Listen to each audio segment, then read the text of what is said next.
अस्सलाम वालेकुम dear students. आज की वीडियो में मैं आपको ये सिखाऊंगा कि अगर डायरेक्ट स्पीच वाले सेंटेंस में इन्वर्टेड कॉमास के अंदर, जिसे हम लोग रिपोर्टेड स्पीच कहते हैं, उसमें अगर यूनिवर्सल ट्रूथ आ जाए, प्रोवर्ब्स आ जाए, हिस्टोरिकल फैक्ट्स, मैथमेटिकल फैक्ट्स आ जाए, तो हम उसे इनडायरेक्ट स्पीच में कैसे चेंज करेंगे।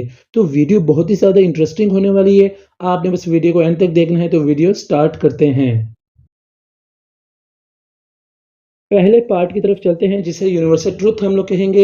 यूनिवर्सल ट्रुथ से मुराद है आफाकी हकीकत, यानी ऐसी हकीकत जिससे हम लोग इनकार नहीं कर सकते।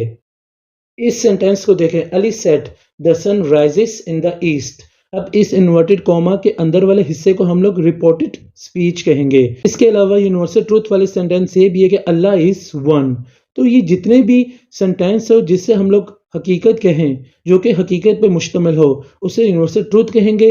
और उसमें हम लोग जब इनडायरेक्ट स्पीच में चेंज करेंगे तो हमने कॉमा, इन्वर्टेड कॉमा को हटाकर सिर्फ दैट लगाना है। बाकी सब कुछ वैसे का वैसा ही हम लोग लिख देंगे। अगले हिस्से की तरफ चलते हैं, प्रोवर्ब, जिसे हम लोग ज़रबुल मिसाल कहते हैं, जैसे tit for tat, as you sow so shall you reap, God help those who help themselves. ये सारे क्या हैं? ज़रबुल मिसाल हैं, प्रोवर्ब हैं। इस एग्जाम्पल को देखें, teacher said honesty is the best policy. Teacher said that honesty is the best policy. इसमें भी हमने कोई चेंजिंग नहीं की, सिर्फ कॉमा, इन्वर्टेड कॉमा को हटाकर दैट लगाया है। तो प्रोवर्ब अगर आ जाए डायरेक्ट स्पीच में, तो इनडायरेक्ट स्पीच में हमने कोई चेंजिंग नहीं करनी, सिर्फ दैट लगाना है कॉमा, इन्वर्टेड कॉमा को हटाकर। अगले हिस्से की तरफ चलते हैं, जिससे हम लोग मैथमेटिकल फैक्ट्स कहेंगे। अगर डायरेक्ट स्पीच में मैथमेटिकल फैक्ट्स आ जाए, for example he said 4 and 4 is 8। He said that 4 and 4 is 8। ये मैथमेटिकल फैक्ट्स है, हकीकत है, इससे हम लोग इनकार नहीं कर सकते। अगर ये आ जाए, इस तरह के सेंटेंस डायरेक्ट स्पीच में आ जाए, तो इनडायरेक्ट स्पीच में हम लोग ने कोई चेंजिंग नहीं करनी, कॉमा, इन्वर्टेड कॉमा को हटाकर हमने सिर्फ दैट लगाना है। For example 2 and 2 makes 4। ये भी मैथमेटिकल फैक्ट्स हैं।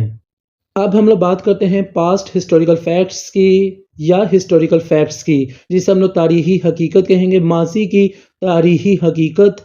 अगर ऐसे कोई जुमले आ जाएं तो उसे इनडायरेक्ट स्पीच में हम लोग कैसे चेंज करेंगे। इस एग्जांपल को देखें, Ali said the league of Nations was formed after the World War I। Ali said that the League of Nations was formed after the World War I। इसमें भी कोई चेंजिंग हमने नहीं की, सिर्फ कॉमा, इन्वर्टेड कॉमा हटाकर दैट लगाया है। अगले हिस्से की तरफ चलते हैं, जिससे हम लोग कहेंगे habitual facts. She said to me it snows in high mountains in the winter. She told me that it snows in high mountains in the winter. अगर हैबिचुअल फैक्ट्स से हम बात करें, इसमें भी, इस जुमलों में भी हकीकत की ही बात हो रही है। यहाँ इस एग्जाम्पल को हम देखें, यहाँ ये बताया जा रहा है कि बर्फ़बारी ऊंचे पहाड़ों पर सर्दियों में होती है, जो कि हकीकत है, इससे हम लोग इनकार नहीं कर सकते। तो अगर इस तरह के सेंटेंस आ जाए डायरेक्ट स्पीच में, तो आपने इनडायरेक्ट स्पीच में उसे चेंज करते वक्त आपने सिर्फ कॉमा, इन्वर्टेड कॉमा को हटाकर आपने दैट लगाना है। इमेजिनरी सेंटेंसेस, यानी ख्याली जुमला, तसव्वुराती जुमला। She said to me if I were a bird I would fly in the sky. She said that if she were a bird she would fly in the sky. Imaginary sentence इस example को गौर से देखें, तो यहाँ आपको नजर आ रहा होगा कॉमा, इन्वर्टेड कॉमा को हटाकर मैंने दैट लगाया डायरेक्ट स्पीच को इनडायरेक्ट स्पीच में चेंज करते हैं वक्त। और यहाँ मैंने आई को एक जगह मैंने शी लगा दिया, जो कि मेरा फर्स्ट पर्सन प्रोनाउन है, उसको मैंने सब्जेक्ट के मुताबिक चेंज किया रिपोर्टिंग स्पीच के। तो डियर स्टूडेंट्स, मैं उम्मीद करता हूँ आपको आज की वीडियो बहुत ही पसंद आई होगी।